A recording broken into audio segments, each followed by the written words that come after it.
ಸಮುದ್ರ ಅಗಲ ಉದ್ದ ಆಳ ಇದ್ದರೂ ಅದು ಭೂಮಿಯ ಮೇಲಿದೆ. ಅದಕ್ಕೆ ನೀನು ದೊಡ್ಡವನಲ್ಲ, ನಾನು ದೊಡ್ಡವನು.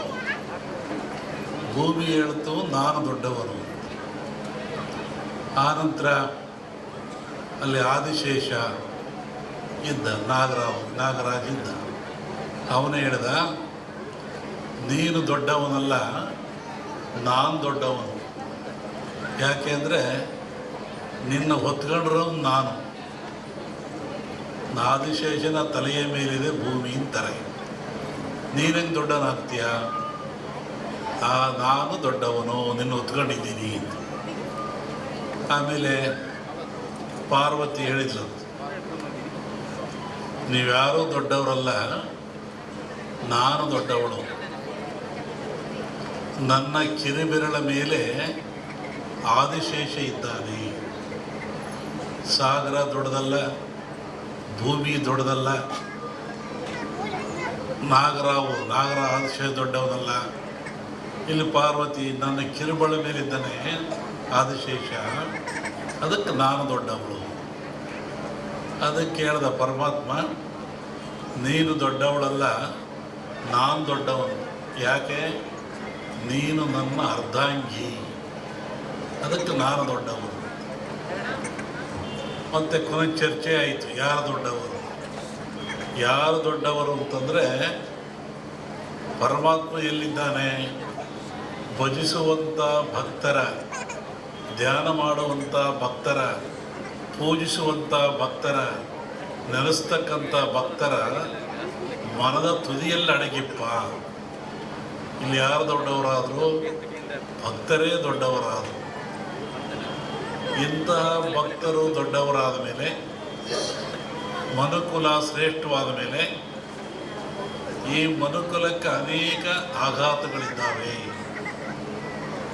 ಅನೇಕ ತೊಂದರೆಗಳಿದ್ದಾವೆ, ನೋವುಗಳಿದ್ದಾವೆ. ವಿಶೇಷವಾಗಿ ಶರೀರ. ಈ ಶರೀರ ಯಾತ್ರಿಂದಾಗಿದೆ? ಪಂಚಭೂತಗಳಿಂದಾಗಿದೆ.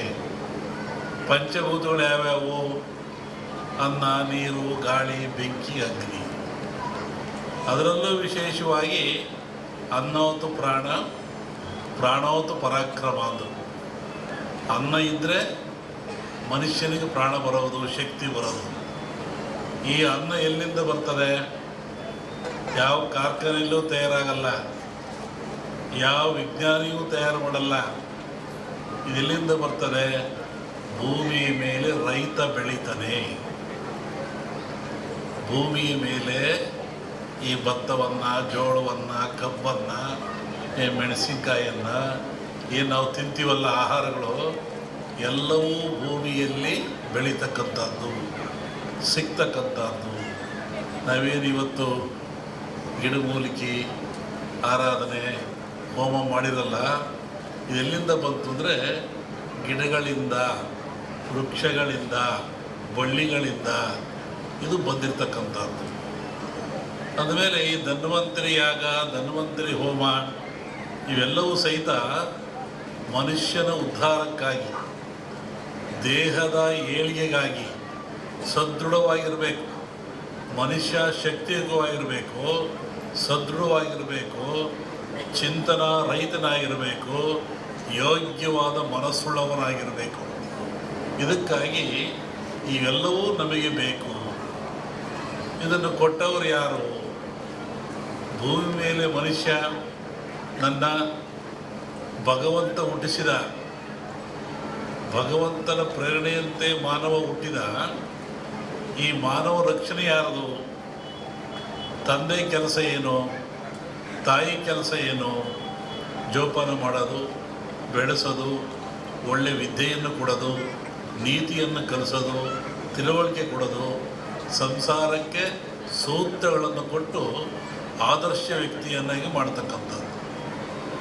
ಇಲ್ಲಿ ಭಗವಂತ ಮನುಷ್ಯರನ್ನು ಹುಟ್ಟಿಸಿದ ಮೇಲೆ ಅವನಿಗೆ ಬೇಕಾಗುವ ಎಲ್ಲ ಸವಲತ್ತುಗಳನ್ನು ಕೊಡಬೇಕು. ಅವನು ಯಾವ ಸವಲತ್ತು ಕೊಟ್ಟ? ವಿಶೇಷವಾಗಿ ಆಯುಷ್ಯು, ಆರೋಗ್ಯ. Wealth is lot, something is lot. Money is lot, something is lot. Health is lot, everything is lot. ಆರೋಗ್ಯ ಏನಾದರೂ ಕೆಟ್ಟರೆ ಎಲ್ಲವನ್ನೂ ಕಳ್ಕೊಳ್ತಾನೆ ಮನುಷ್ಯ. ಏನಿದ್ರೇನು, ಆರೋಗ್ಯ ಭಾಗ್ಯ ಇಲ್ಲದೆ ಹೋದರೆ ಆಯುಷ್ಯ ರೇಖೆ ಇದ್ದೇನು, ಸಂಪತ್ತು ರೇಖೆ ಇದ್ದೇನು. ಆರೋಗ್ಯ ಇಲ್ಲದವ್ರು ಏನು ಮಾಡ್ತಾನೆ? ಏನೂ ಮಾಡೋಕ್ಕಾಗಲ್ಲ. ಹಾಗಾಗಿ ಭಗವಂತನ ಪ್ರೇರಣೆ ಇಂತಹ ಗಿಡಮೂಲಿಕೆಗಳನ್ನು ಮನುಷ್ಯನಿಗೆ ವರವಾಗಿ ಕೊಟ್ಟ. ಇದನ್ನು ತಿಂದು ನೀನು ಉಪಯೋಗ ಮಾಡಿಕೊಂಡು ಸದೃಢವಾಗಿ ಬಾಳು, ಆರೋಗ್ಯವಂತನಾಗಿ ಬಾಳು, ಭೂಮಿಯ ಮೇಲೆ ಸದಾಕಾಲ ಇದ್ದು ಒಳ್ಳೆಯದನ್ನು ಮಾಡು ಅಂತೇಳಿ ಇಂತಹ ಗಿಡಮೂಲಿಕೆಗಳನ್ನು ಕೊಟ್ಟ ಭಗವಂತ. ಇದು ಇವುಗಳ ಹಿಂದೆ ಹೋಗ್ತದೆ. ಸಮುದ್ರ ಮಥನಾಯಿತು, ಇಲ್ಲಿ ಬರೆದಿದ್ದೀರಾ, ಸಮುದ್ರ ಮಥನಾಯಿತು. ಸಮುದ್ರ ಮತ ರಾಕ್ಷಸರು ದೇವತೆಗಳು ಆದೇಶ ಕಟ್ಟಿ ಹೇಳಿದ್ರು. ಎಲ್ಲ ಬಂತು, ಲಕ್ಷ್ಮಿ ಬಂತು, ಐರಾವತ ಬಂತು, ಕನಕಾದಿಗಳು ಬಂದು, ವಿಷ ಬಂತು. ಎಲ್ಲರೂ ಹಂಚ್ಕೊಂಡ್ರು. ವಿಷವನ್ನು ಯಾರು ಹಂಚ್ಕೊಳ್ಳಿಲ್ಲ. ಆವಾಗ ಪರಮಾತ್ಮ ಕುಡ್ದ. ಆವಾಗ ಅವನಿಗೆ ಯೋಚನೆ ಆಯಿತು, ಸಕಲ ಸಂಪತ್ತೆಲ್ಲ ಕೊಟ್ಟುಬಿಟ್ಟೆ ನಾನು, ಸಮುದ್ರದಲ್ಲಿ ವಿಷವೂ ಬಂದುಬಿಡ್ತು, ಇದನ್ನು ನಾನು ಕುಡಿದೆ, ಇದರಿಂದ ಪಾರಾಗೋದು ಹೇಗೆ? ಬಹುಶಃ ಈ ವಿಷ ಈ ಜನರ ಮೇಲೆ ಹೋದರೆ ಏನಾಗ್ತಿತ್ತು? ಕಾರ್ಕೋಟ ವಿಷ. ಅದಕ್ಕೆ ಯೋಚನೆ ಮಾಡಿ ಈ ಧನ್ವಂತರಿಯನ್ನು ಕೊಟ್ಟ. ಈ ಧನ್ವಂತರಿ ಎಲ್ಲಿಂದ ಬಂತು ಅಂದರೆ ಸಮುದ್ರದಿಂದ, ನೀರಿನಿಂದ, ಸಾಗರದಿಂದ ಬಂತು. ಇದು ಆ ಒಂದು ದೇವತೆಯ ರೂಪದಲ್ಲಿ ಬಂತು. ನಮ್ಮಲ್ಲಿ ಕೇಳಲಿಕ್ಕೆ ಹುರುಳಿ, ಕಾಮತ್ತು ಎಲ್ಲ ಬಂದಿದ್ದರು ಈ ವಿಚಾರವಾಗಿ. ಕೆಲವು ಸೂಚನೆಗಳನ್ನು ಹೇಳಿದ್ವಿ ನಾವು. ನೀವು ಯಾಗ ಮಾಡುವಂಥ ಜಾಗದಲ್ಲಿ ವೃಕ್ಷ ಇರಬೇಕು, ಅಲ್ಲಿ ಒಂದು ಹುತ್ತ ಇರಬೇಕು, ಅಲ್ಲಿ ಒಂದು ಎಕ್ಕದ ಗಿಡ ಇರಬೇಕು, ಮತ್ತು ಸಮುದ್ರ ಪೂಜೆಯನ್ನು ಮಾಡಬೇಕು.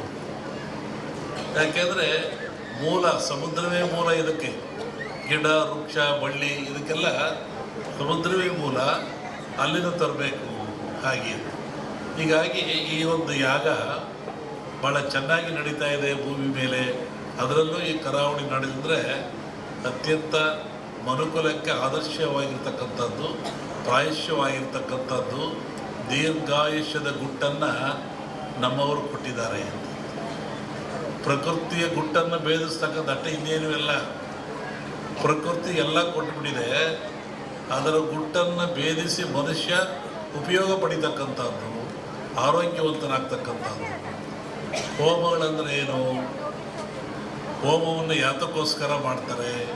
ಅದರ ಉದ್ದೇಶ ಏನು? ಒಂದು ಕಲ್ಪನೆ ಆಧ್ಯಾತ್ಮಿಕ ಚಿಂತನೆ, ಮತ್ತೊಂದು ಕಲ್ಪನೆ ವೈಜ್ಞಾನಿಕ